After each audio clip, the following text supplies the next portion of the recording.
جب تم تہجد میں اٹھ کر رب سے دعا کر رہے ہو کہ اللہ اس شخص کو تمہارے نصیب میں لکھ دے، یقین مانو اللہ تمہاری یہ دعا ضرور قبول کرے گا۔ ہو سکتا ہے اس دعا کو قبول ہونے وقت لگے، پر اللہ تمہاری تہجد کی دعا کو کبھی رد نہیں کرے گا۔ تہجد میں کچھ تو بات ہے، کبھی تو تمہیں اللہ اپنی لاڈلی نماز تک لے آیا ہے۔ دعاؤں میں اگر دل لگنا شروع ہو جائے تو جان لو اللہ تمہارے مقدر بدلنے کے لیے راضی ہو گیا ہے۔ اللہ سے باتیں کرنے کا بہترین وقت تہجد ہے۔ تہجد عشق ہے۔ سجدے میں جاتے ہیں، آپ کی روتی ہوئی نیند اور غم سے بھری آنکھیں اللہ سے باتیں کرتی ہیں۔ آپ دل کھول کے ہوتے ہیں، اللہ ایک بات بتاتی ہوں۔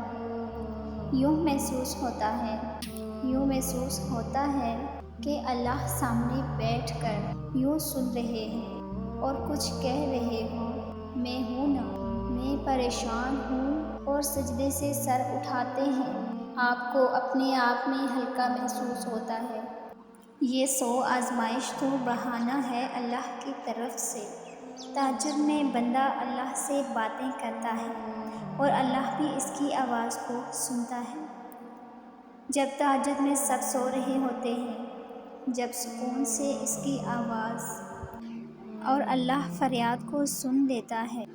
حضرت امام علی علیہ السلام نے فرمایا، انسانیت بہت بڑا خزانہ ہے، اسے لباس میں نہیں انسان میں تلاش کرو۔ جب میرا جی چاہتا ہے کہ میں اپنے رب سے بات کروں تو میں نماز پڑھتا ہوں، اور جب میرا جی چاہتا ہے کہ میرا رب مجھ سے بات کرے تو میں قرآن پڑھتا ہوں۔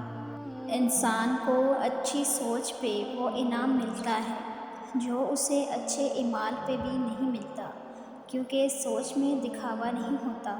رشتوں کو مضبوط کیسے بنایا جائے؟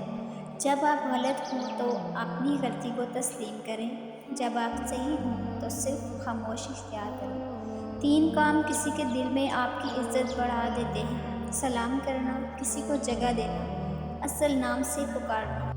حضرت امام علی علیہ السلام نے فرمایا، جب کوئی محبت کرنے والا انسان تم پہ غصہ کرنا چھوڑ دے تو سمجھ جاؤ کہ تم اس کی نظر میں اپنی اہمیت کھو چکے ہو۔ کوئی تم سے روٹھ جائے اور پھر وہی تم سے ملنے کو ترسے تو اسے کبھی مت کھونا، کیونکہ وہ تم سے بہت زیادہ پیار کرتا ہے۔